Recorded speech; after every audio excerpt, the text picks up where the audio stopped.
This episode is sponsored by the Biggest Fan of Your Life podcast with Zach Owens. Most of us will never be the famed achievers, experts, or celebrities, but that doesn't mean our lives are any less interesting, amazing, or inspiring. In each episode, Zach sits down with an average Joe or Josephine, and they share their experiences, knowledge, and stories. They may not have a following or world-renowned status, but they have fascinating lives that Zach is a fan of, and he thinks you should be too. So be the most encouraged person in the room today and subscribe to the Biggest Fan of Your Life podcast with Zach Owens, available on the iTunes podcast app, Podbean, and Spotify.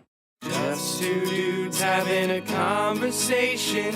You're my friend and I trust you. What's up, party people? It's a podcast. It's the podcast called You Are My Friend and I Trust You. Thank you. Oh, you didn't shut it off. What?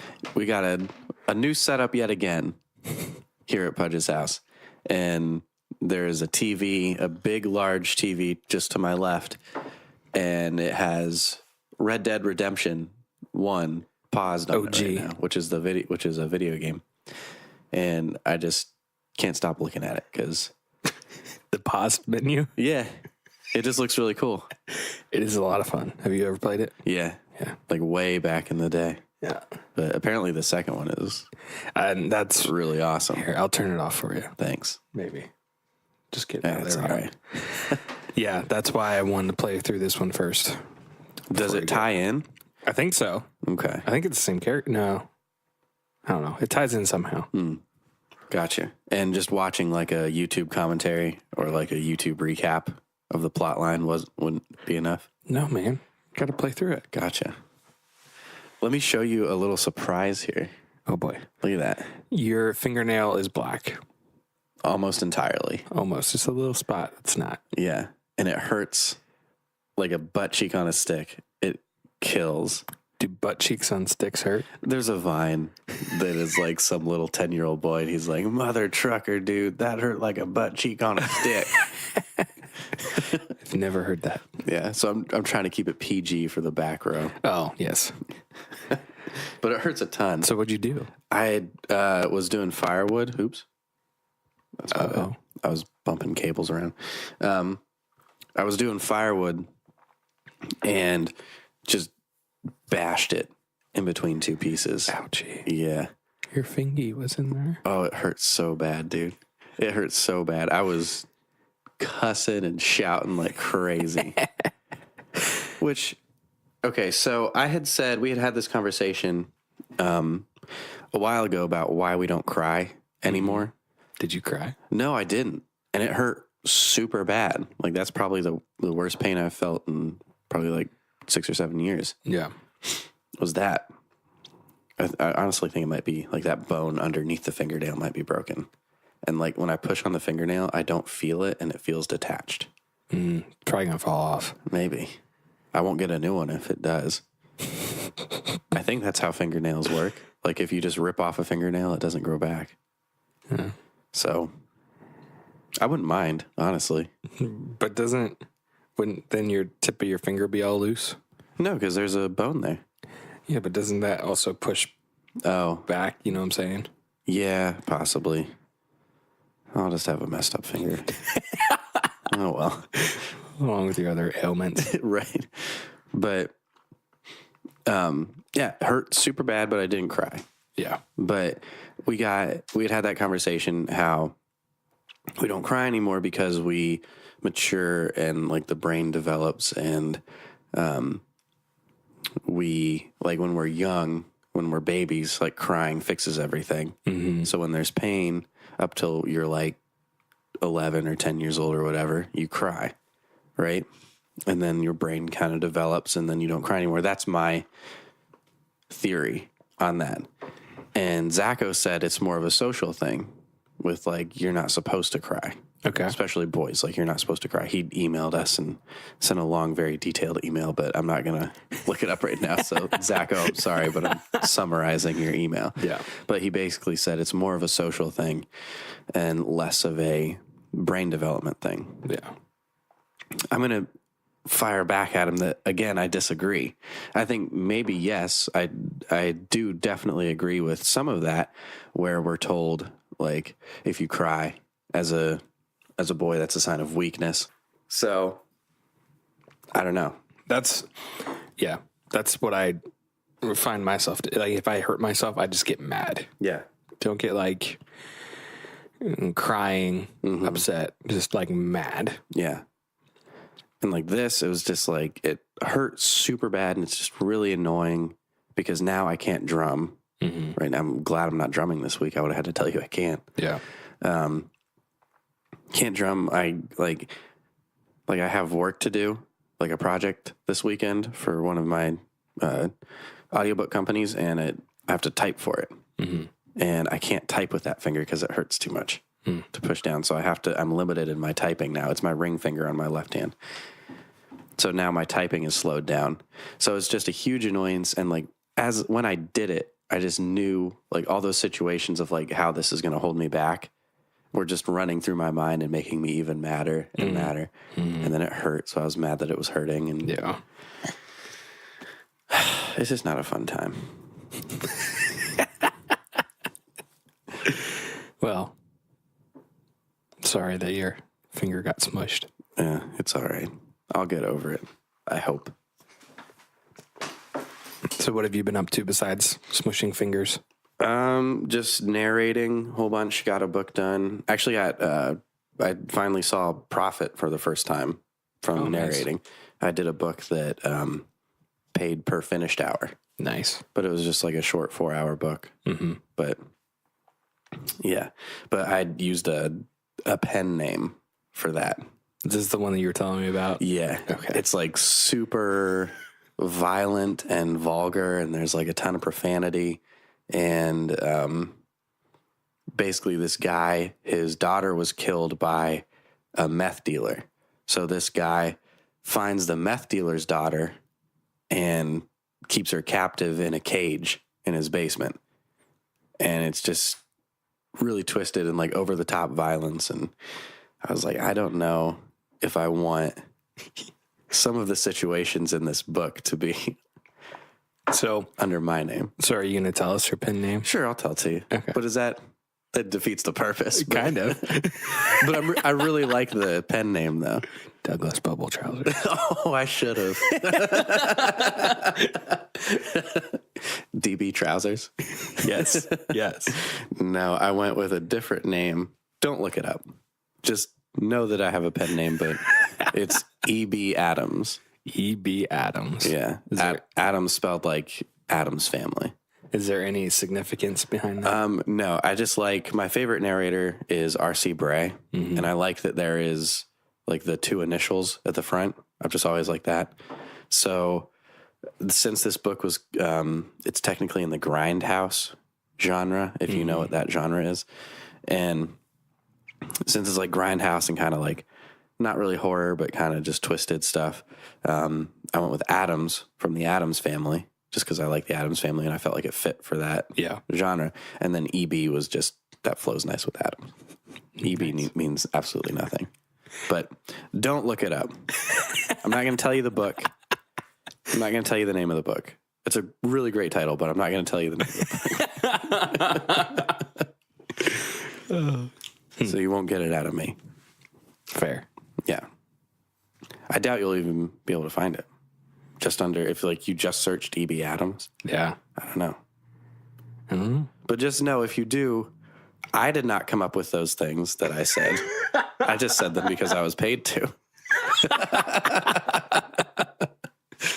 Does that make it worse or better? I think it makes me not responsible. Okay. In the long run. Just pay me to do it and I'll do it. Yeah, pretty much.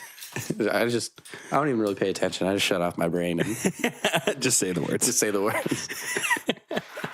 Dude, actually the whole time I was reading that, because there's some really messed up scenes in that book, and I told you a couple of the things I had to say. Do you think that I should not be reading that sort of stuff?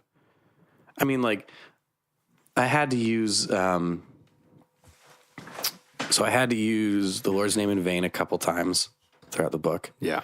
That I'm definitely not a fan of. Right. Like, I'm fine with all the profanity, some of like the gore stuff. I'm fine with. It doesn't really bother me, but that is like the line that I draw. But the way that this whole scheme works is I see a book and there's a website called ACX that I audition through and narrate through. And you see a book that the author wants to turn into a audiobook. And you get like a little, like 2-page section of the script that you read and record and then send back in. And then you either get the book or you don't. So in that 2-page section of the book that I got, nothing really that horrible happened. Mm-hmm. There were a couple F-bombs or whatever, but that was about it. Yeah. And then that other stuff came like after I'd already got the job, and it was more like halfway through the book and too late to stop now. Yeah. Sort of thing. So I don't know if I should be more careful, but I'm not going to buy a whole book that I might not get. Yeah. You know? Yeah. Like this book that I found, I'm not going to buy this book and then read the whole thing to make sure it's okay and then audition. Yeah. It'll be scooped up by the time I do that. Yeah. Yeah. I don't know. I mean, to me, it's all, I don't think there's a black and white answer for everyone. Yeah. It's kind of like, a few years ago we did a, You Asked For It series. So at the church I work at, so we basically polled people. They could text in questions to us, and then we would try to answer them throughout the sermon series. Mm-hmm. And all the ones that we couldn't get to, they broke up among the staff, and then we answered them or whatever. And so, of course, I got the one about, is it okay if I'm listening to secular music? Okay. Yeah. And it's the answer I gave there is basically it's really it falls on you. Like if you find yourself being swayed by what you're listening to, and that like it's negatively impacting your thoughts, it's negatively impacting your relationship with God, then yeah, for you probably not a great idea. For me, I actually don't even listen to Christian music that much. I pretty much listen to all secular music. Yeah. And it's not a huge deal. And so I think it's kind of in the same vein. Like, yeah, there's probably some very clear cut, like you were saying, like, the Lord's name in vain, stuff like that. But aside from that, I think it's really if you find yourself being affected by it. Yeah. And that's only, like, you can only answer that. I will say, though, during, like, the process of reading this book, I just was not in a very great mood. Yeah. Yeah. Like, I think it was affecting just my overall disposition. Just because it was some really dark stuff. So just having to be in that for hours and hours every day. Yeah. I think took its effect on me. Yeah. And that I see that kind of similar theme in like certain bands that I listen to, talking about the secular music stuff. I listen to a lot of metal and sometimes some thrash and occasionally I'll get into like speed metal and extreme metal. Bands like Cattle Decapitation is one of my favorite extreme metal bands. But when I listen to Cattle Decapitation, because they have a lot of darker themes in their songs, you might have guessed. Yeah. And if I listen to too much of them, just like my overall disposition, like I'm just kind of angrier, like easier to get upset, not in that great of a mood, kind of depressive. So I have to kind of watch myself. And I probably just shouldn't listen to it at all, but they make some really good tunes. But at the same time, I was listening to Toto on the way here, and I can't think of, even if like you are easily offended or all you listen to is Christian music and you're worried about listening to secular music, I don't even think Toto would be a horrible thing for you to listen to, even if you were that easily. Like if you're to the point where you're thinking, should I listen to secular music at all? You're pretty far to the opposite extreme of where I am. Yeah. But I don't even think Toto would be that bad to listen to. Because they're just soft, groovy rock, man. Right. You know? Yep. But I don't know. That's me. That's coming from somebody who also listens to super, super heavy stuff. Yeah. I find most of my music choices and whatnot are reactive as opposed to, and what I mean by that is if something has me in a bad mood already, then I'll listen to music that complements that mood. Art imitates life. Yeah. Instead of life imitates art. Right. And so, so as opposed to listen to this music and then the music is what gets me into the mood. Right. Not that probably some of my music choices when I'm in bad moods are probably not the greatest. Like if I listened to something else, it probably would have fixed stuff. But I'm just like, you know what? I'm ticked off. I'm going to listen to metal or screamo or, whatever. And actually the guy who works in the office next to me can kind of know how I'm feeling whenever he comes into the room. I always wear headphones. I don't just blare it over my thing, but you can hear it in my headphones if I'm mad. It's just like my ears are bleeding. And he'll walk in, he's like, "You all right?"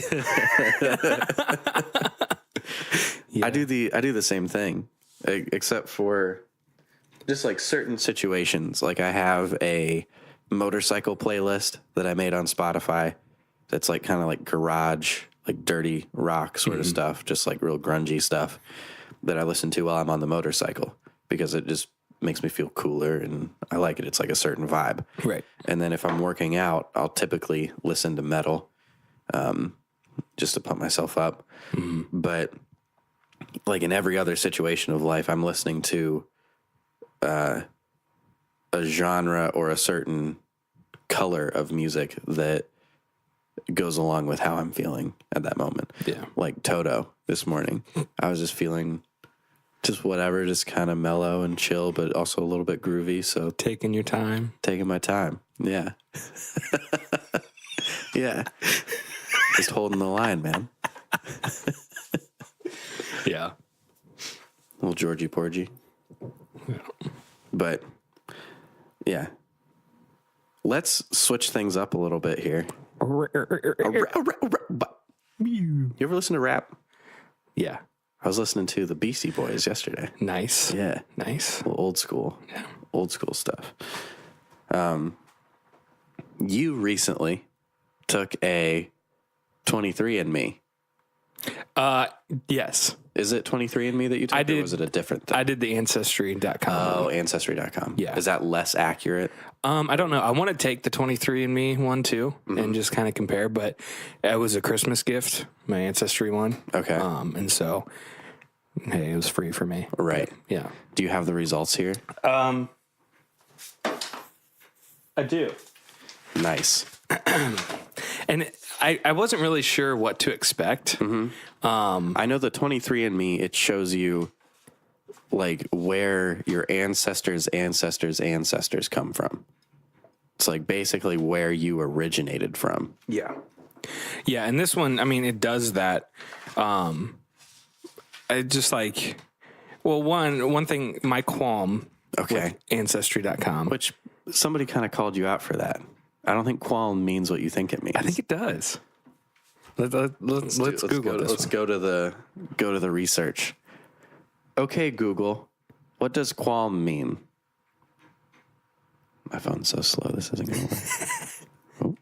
Here's the definition of qualm: an uneasy feeling of doubt, worry, or fear, especially about one's own conduct, a misgiving.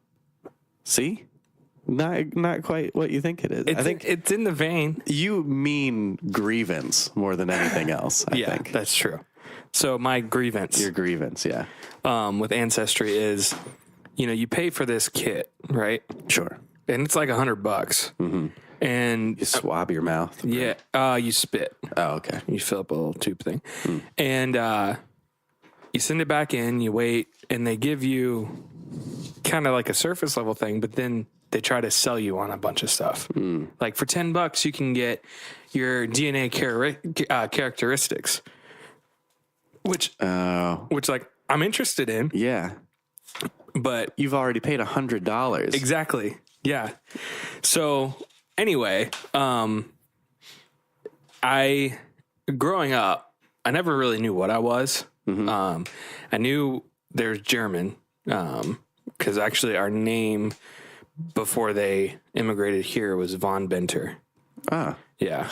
And I'm sure it's pronounced differently, but yeah, there's von in front of it. That's awesome. And when they got here, they dropped the von. That's really cool. I want to call you Von Benter. Please do. So I got my results back.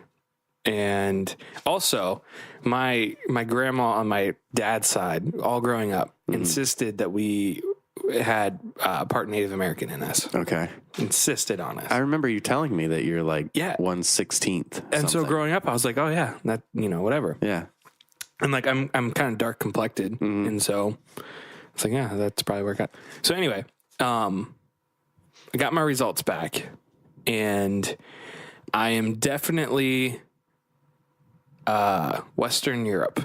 In that 74% of my DNA makeup is from England, Wales, and Northwestern Europe. Okay. So a lot of English. Yeah. 13% is Germanic Europe. Okay. 7% Norway. Oh, Yeah. nice. A little Viking in you. Exactly. 4% Ireland and Scotland. Nice. And 2% Sweden. Yeah. So no Native American Whatsoever. You lied, Grandma. I know. Like, and it's kind of cool. Like they kind of give you map printouts. Yeah, you got like a little graph there. Yeah. What's the bubble in America? Okay. So that, so That I'm doesn't holding, even look like Ohio. That looks like Kentucky or Tennessee or something. yeah.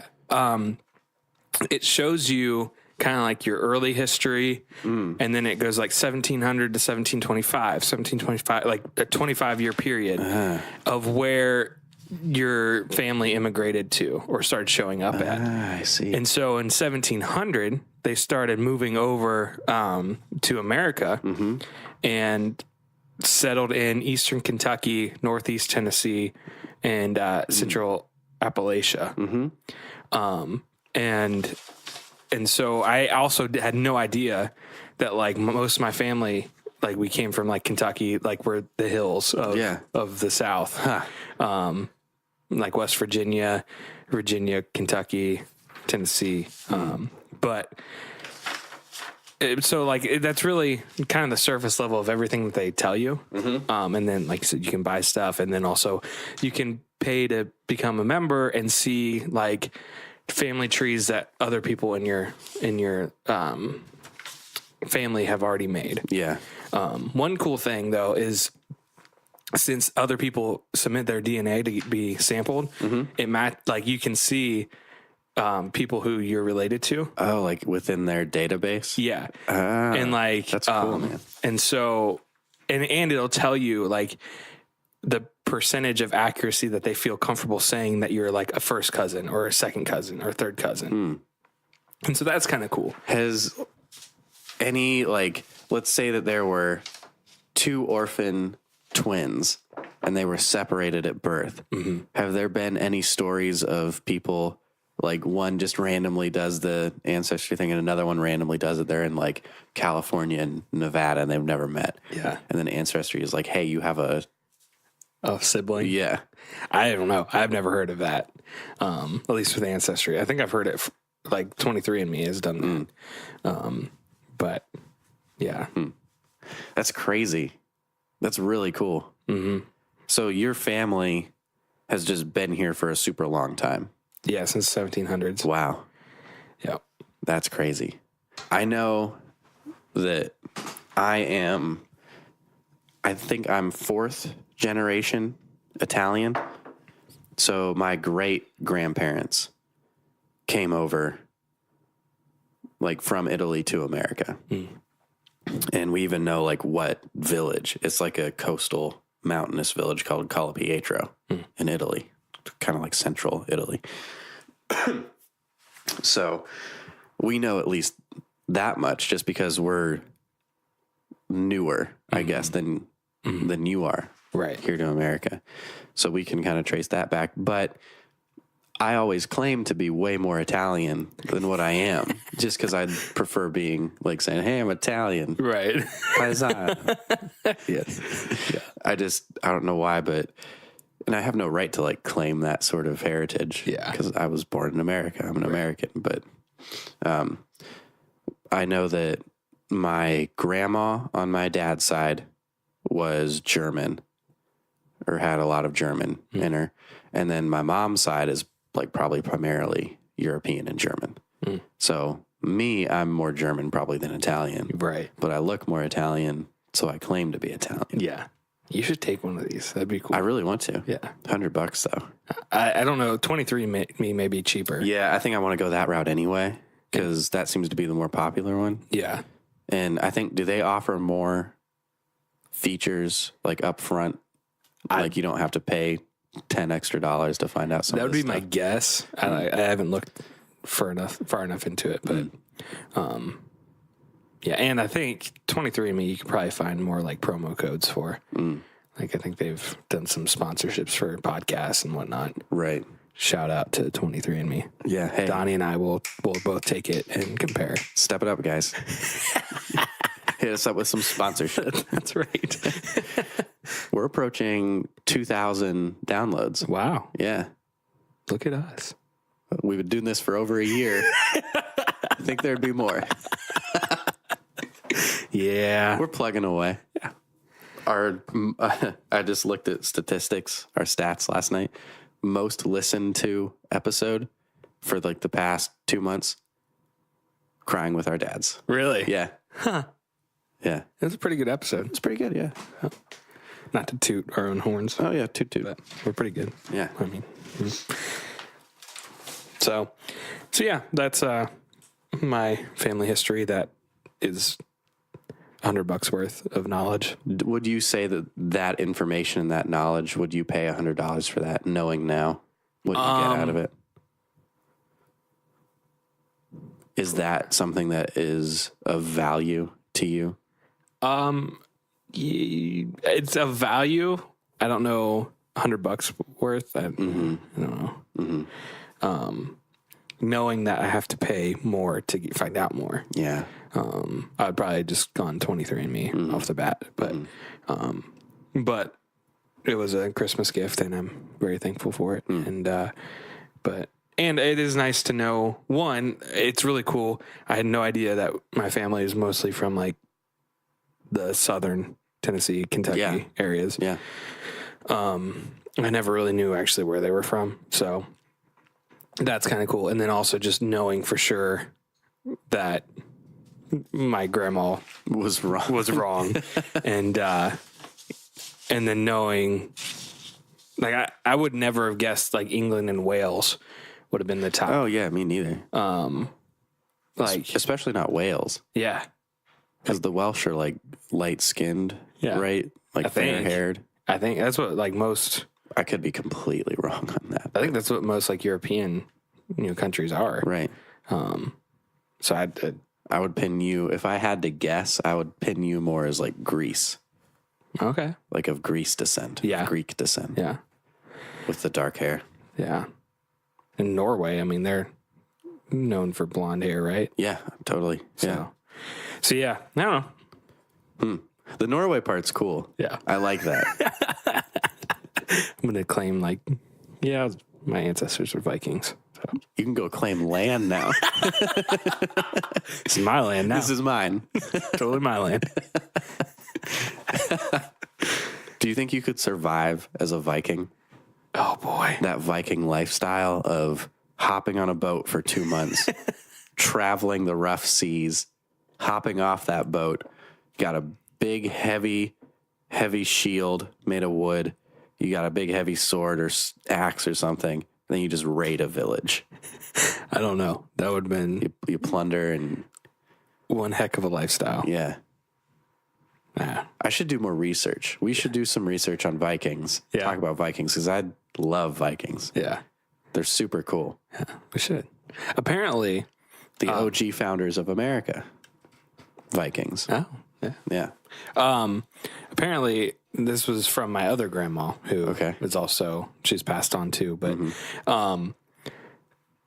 we are related to a Kraft family, or Croft. It's probably Croft in Europe. Okay. But it's spelt like the Kraft macaroni and cheese.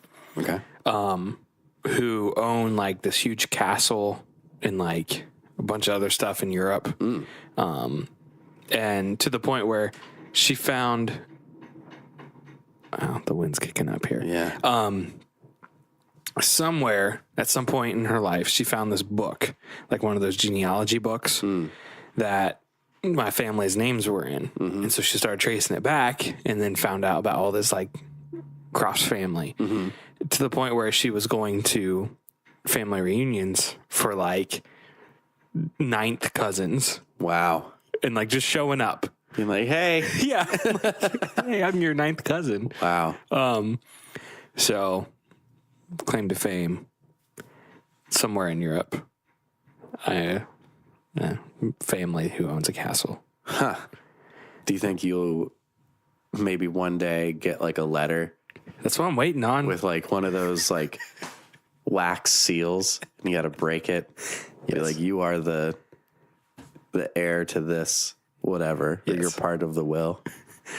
Here's 190th percent of the estate. But it's so big, it's like $5 million. Oh man, that'd be sweet. But That's what I'm waiting on. yeah, I'm just not going to make any sort of moves until that happens. yep. So I listened to probably 3 hours of that Alex Jones on Joe Rogan podcast. Man, it's good. Really? You all need to listen to that. I did not. I just watched the highlights. Oh, the highlights are only the half of it. Yeah. The third of it. He was talking about all sorts of crazy stuff. Really? And I think that he believes most of it. Oh, I'm sure, probably. Talking about how there is, and this was right up my alley, our government, there's a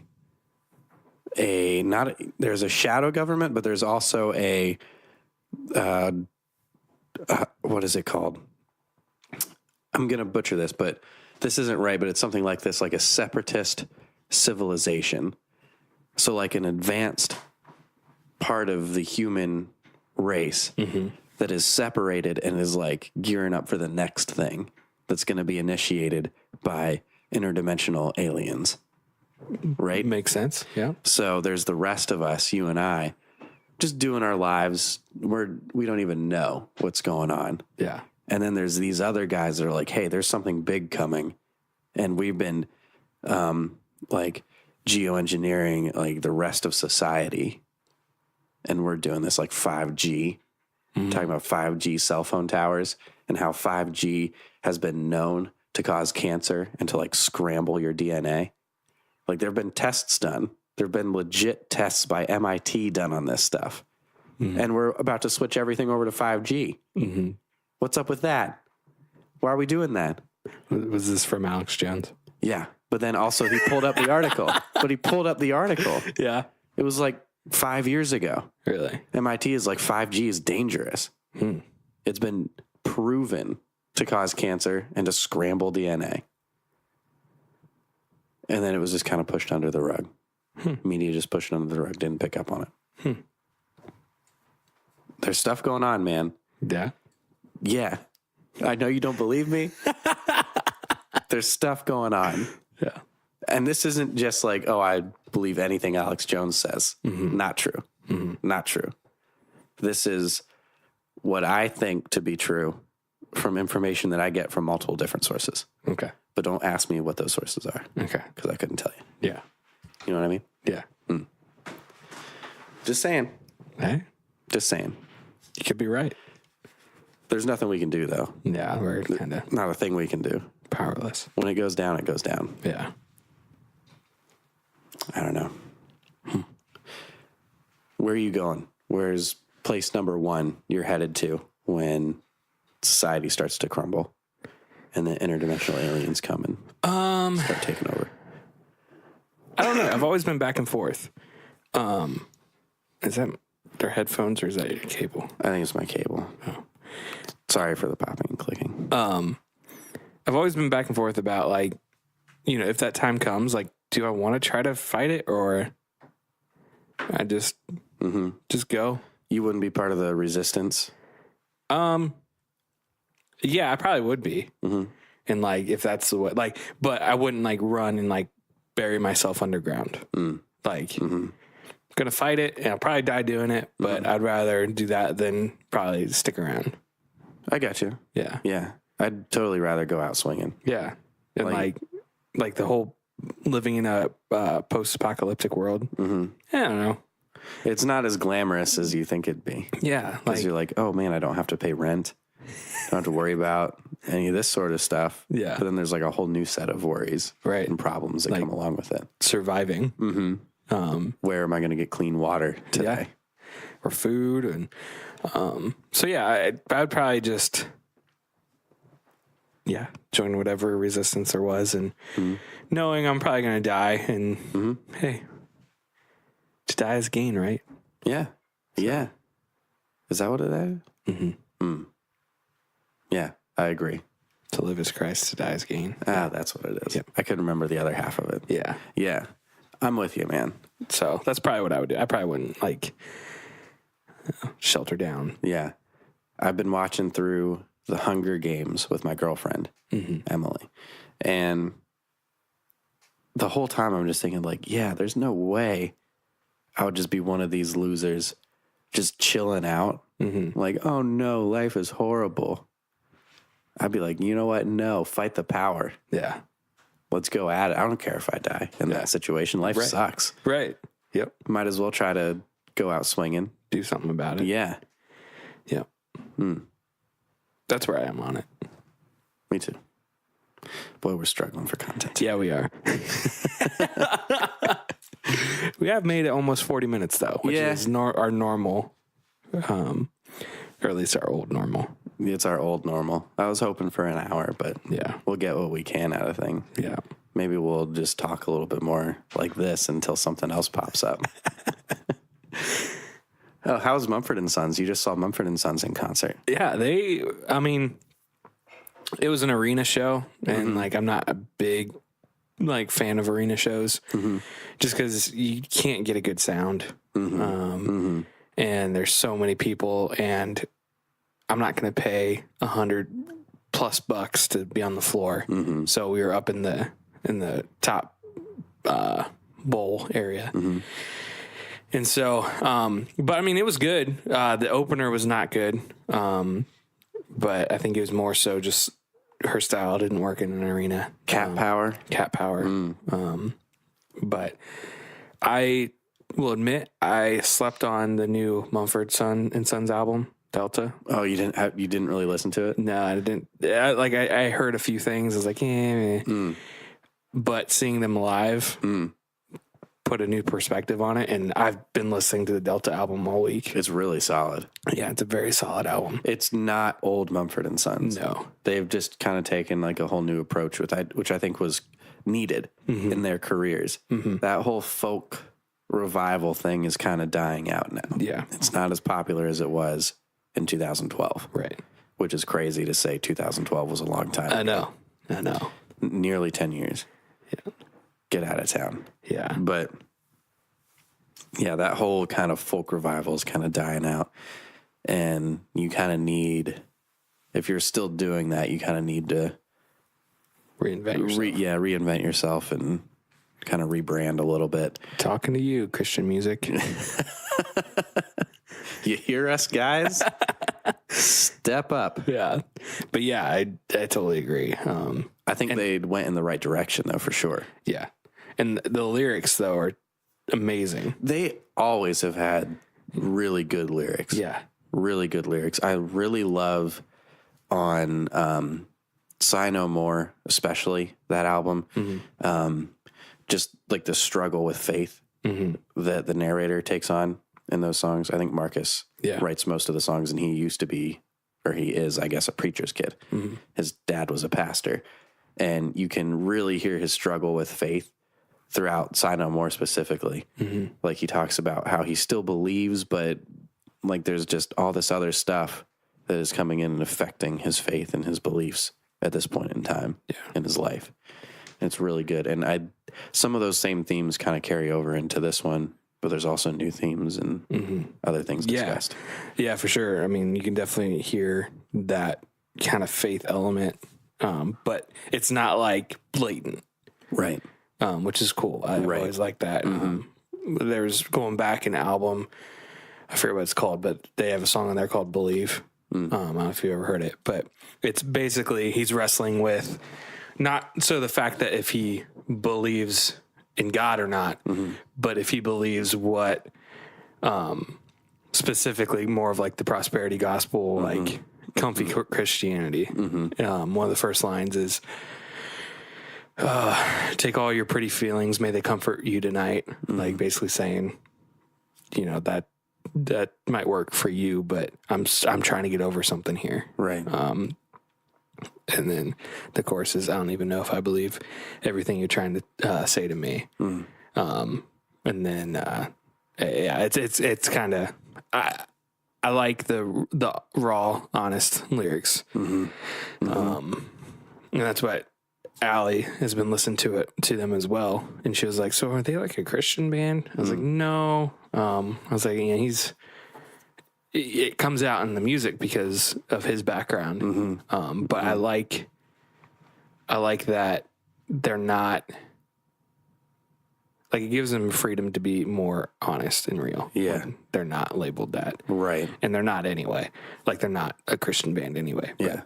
And they didn't set out to be that. Right. At all. Yeah. It just, they write about what's relevant in their life. And if that's something that they're going through, then they're going to talk about it. But I just really appreciate that sort of honesty and openness in music versus the Christian music that you hear today that is, and have always heard, that's just very whitewashed and it's all just regurgitating the same phrases. It's lyrics from a hat. Yeah. Like this phrase works with this phrase. I'm going to put these two together. Now I got a song. Right. Yep. And it's not deep. It's not personal. It's not real. It doesn't make me feel anything. I feel so much more listening to a Mumford & Sons song than I would turning on Christian radio and listening for 10 minutes. Right. Which is sad. Yeah, for sure. And and it's sad that you can't come into Christian music and be that open and real because it's not accepted. If you are super honest and super raw, like Gunger or sometimes John Mark, you kind of get patronized and ostracized for it because people just don't want to hear that. Yeah, you won't be on any sort of radio. Right. Yeah. Because you're threatening their faith. Like, oh, you're asking questions? Uh-oh. We're scared by that. No questions. Yeah. It has to be, this is what I believe, and I'm fully confident in that and not doubting that at all. Love, love, love. That's all that's allowed. When the struggle of a real person is sometimes I'm shaky on things and I don't know. And I'm struggling and I'm sad and I'm depressed and I'm not feeling much love towards anything right now. And I'm in this moment like that, and to turn to Christian music in that time, I don't know, that just doesn't work for me. Yeah. Because there's just not a lot of stuff. We're talking about music kind of echoing what we're feeling. In Christian music, there's not a lot of stuff that echoes that sort of emotion. Yeah. And I'm sure the argument can be made that sometimes that music will pull you out of that, but sometimes it doesn't, and it makes you feel even more wrong for feeling the way that you're feeling. Yeah. Yeah. And more like you're doing something completely wrong. Yeah. which I don't think that that's the way that it is. I think that struggle and questioning is natural and good and what should be, not something that should be viewed as something that you're doing wrong and you're messing up. Yeah. I agree. A little rant from me.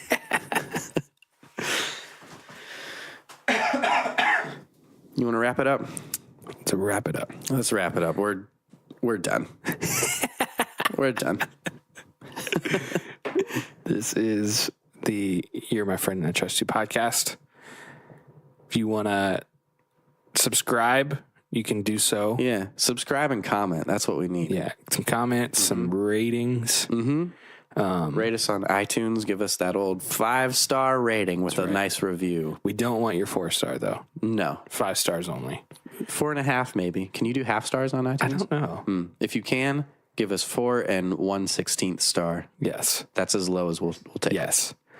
But you can subscribe there if you listen to your podcast on Spotify. Yeah. You can do that too. Subscribe.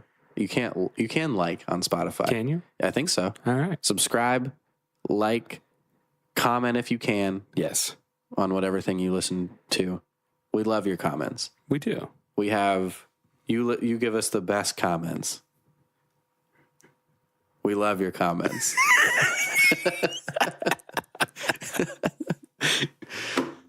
I'm just done. Yeah. I got nothing in the tank, man. Find us on Twitter. Oh no, the table's different. All our stuff is not in the right have spot. it written down. It's My Friend Podcast at Twitter. At twitter.com or email us in at itrustyoupodcast@gmail.com and we'll most likely read it, or we'll do like we did with Zacho today and just Mention it. butcher it, paraphrase it and butcher it in the process. Yes. And shout out, we mentioned it at the top of the podcast in our ad spot, but check out Zacho's podcast, The Biggest Fan of Your Life. Listen Good to his recent episode with, what was her name? Helen. Did you listen to that Yeah, one? that was a good one. Wasn't that great? Yeah, she's 80 something. And Like 83 or 82. she's born, not born with polio, but contracted polio as an infant. Yeah. And her life story is just, it's cool. It's really great. And she's just the sweetest person. Yeah, she is. Like the whole time I was editing that podcast, I was just smiling because she's from North Carolina. So she's just like an old, sweet Southern woman. She's the best. She's the best. Biggest fan of your life. Yep. Check it out. Yep. Also listen to us on Back Row Radio on Fridays. Or is it for still Fridays? Yeah. Okay. Still Fridays. They're doing some revamping a little bit. Got a new logo out there. Nice. Yeah. It's looking dope. Looking tight. Tight. So download their app. Yep. The Back Row Radio app. Listen to some better Christian music. Yeah. You want to listen to some Christian music that doesn't suck? Back Row Radio. Yes. There you go, Back Row. There's a new slogan for you. Christian music that doesn't suck butts. Just add the butts. With a Z. Yes, with the Z. And also we're still doing it. The You're My Friend and I Trust You 5K for Compassion. We got $75 raised. We're trying to get 500. We're trying to just raise money for Compassion International. They help widows and orphans and they build wells. They bring water to people that have to hike a mile or 2 miles every day to get water. Yep. They do a ton of awesome stuff. They're a great charity. If we raise $500 for them, we're going to run a 5K. Don't know why I talked like that. We're going to run a 5K. It's going to kill us. Yep. We're not in shape at all. Nope. But we're going to do it. And my foot's feeling good. Now you just got the finger. Now my finger, which I can run with a finger, with a hurt finger. But my foot that I hurt on my motorcycle is feeling good. I jogged a little bit the other day and it didn't hurt at all. Nice. So I'm ready to go. If you guys have been holding off, waiting for my foot to get better, Now's the time. It's better. Let's do it. It's Let's tax go. refund time. Tax refund time. Which, by the way, hang on. Sorry we're wrapping it up. I'm about to dive into a whole nother thing. Uh-oh. Is that okay? Let's do it. Can we do that? Unprecedented. It's actually not on this podcast. So if you're still here, probably 90% of all the other listeners have shut it off by now. This is exclusive. So this is exclusive. This is bonus content. Yeah. Thanks for being such a dedicated listener. But I got royally screwed on my taxes last year. So whoever I'm not going to say who it is, obviously. What the people that I took my taxes to last year, I had to pay in $900 to my taxes last year. Which is sad. Which is very sad. And come to find out, I took them to a new place this year, and you can give them your old tax returns up to like 4 years, and they'll like kind of look over them. They didn't even claim me last year. Really? Like you claim yourself, Yeah. right? My tax company didn't even do that. So I got just royally screwed, but hopefully this year I'm going to be getting some money back. Yeah. So with that money, I will buy short running shorts to do this 5K in. The chafing will be real. Yeah. And then I'll also get like the leggings to wear underneath. There you go. So the chafing is not real. So it doesn't happen. Or you guys say, hey, this is what we want you to wear. Yeah. We'll wear those inflatable dinosaur suits. Oh, gosh. We'll do it. We'll do a whole 5K I'll do of it. those things. I'll do it. That'd be Puke great. inside of it. It's just sloshing around. I'll do it. I'll do it. We'll do it. Yep. We're down. Tell us what to wear for the 5K, only if you donate. Yes. If you donate money, you can leave a little comment. You can find us on GoFundMe at You're My Friend and I Trust You 5K for Compassion, or just look in the description of this episode. There's a link. But when you donate some money, do a little comment and say, wear this. Yes. I'd like you to wear this. And we'll do it. We'll do it. Even if we have multiple things. We'll layer. Yeah. Have a heat stroke. Perfect. Awesome. Thank you so much for listening. We appreciate it. I'm not going to say we love you guys, because that's taking it a step too far. Yeah. I think. You guys are great, though. We're not there yet. Yeah. Yeah. Maybe once we get a few more subscribers, then we'll get there. Just two dudes having a conversation. You're my friend and I trust you.